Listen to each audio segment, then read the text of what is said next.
La Commission nationale des droits de l'homme a présenté un rapport sur les allégations d'un cas d'esclavage dans la ville de Ain Farba. Elle a assuré que la loi sera strictement appliquée. Une conviction renforcée par la circulaire envoyée par le ministre de la Justice au juge à l'issue de la table ronde sur l'esclavage en Mauritanie en juin dernier. Chers amis, on est en 2021, on parle de conquête de l'espace.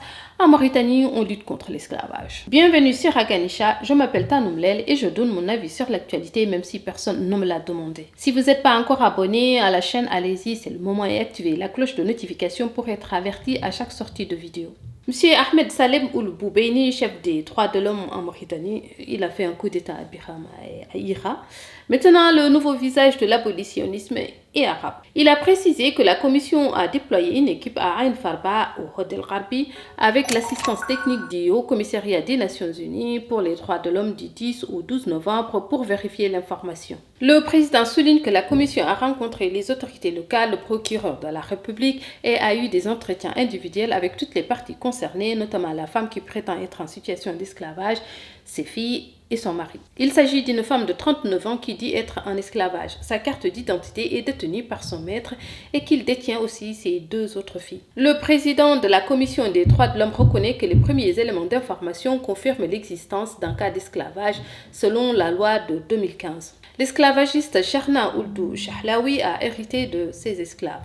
La plupart sont issus des razzias contre leurs voisins noirs perpétrés du vivant de son père, genre il n'y a pas longtemps quoi. Il pratiquait l'esclavage aussi au vu de tout le monde. Il s'agit souvent de personnes vulnérables qu'il faisait travailler sans rémunération. Quand cela lui prenait, il pouvait aussi les prêter, les louer à sa famille occasionnellement. L'esclavagiste Cherna Ould Chahlaoui possède plusieurs autres esclaves. Fait inédit, il les a exhibés fièrement au tribunal pour qu'ils témoignent en sa faveur pour qu'ils ne soient pas condamnés. Selon plusieurs ONG, l'esclavage est en fait courant, notamment dans les quartiers chics et résidentiels des grandes villes de la Mauritanie, en particulier la commune de Tafraghzain. Il s'étend à la quasi-totalité des centres urbains. Si l'esclavage dénoncé est souvent des villages et des campements nomades, il s'enracine aussi dans les grands centres urbains. C'est beaucoup moins visible du fait de l'anonymat de la ville. Les cadres et les hauts fonctionnaires de l'État ont toujours des esclaves, même ceux qui sont censés lutter contre l'esclavage, notamment des juges, les avocats et des ministres. Beaucoup de femmes en captivité subissent le viol du maître de ses enfants et peuvent être offertes au viol à l'hôte de passage, et cela même si elle est mariée. Parfois le mari est courant mais ne peut rien faire. Cette situation rend difficile pour la mère de connaître l'identité du père de son enfant. Cette pratique trouve sa source dans l'islam qui dit que le maître peut avoir des relations sexuelles avec son esclave. Il vous est permis d'épouser 2, 3, 4 parmi les femmes qui vous plaisent,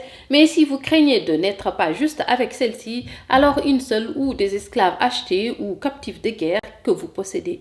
Sourate 4, verset 3. Sont bienheureux les croyants qui se gardent de tout rapport charnel sauf avec leurs épouses ou les esclaves sexuels captifs de guerre ou achetés qu'ils possèdent, car en cela personne ne peut les blâmer. Sourate 23 et verset 6. Vous sont interdites vos mères, filles, sœurs et parmi les femmes celles qui ont un mari sauf si elles sont vos captives de guerre. Sourate 4, verset 23 et 24. L'esclavagiste Cheikh Ould Chahlaoui a été déféré en prison, annulant ainsi la première décision de la même juridiction de placer le prévenu sous contrôle judiciaire.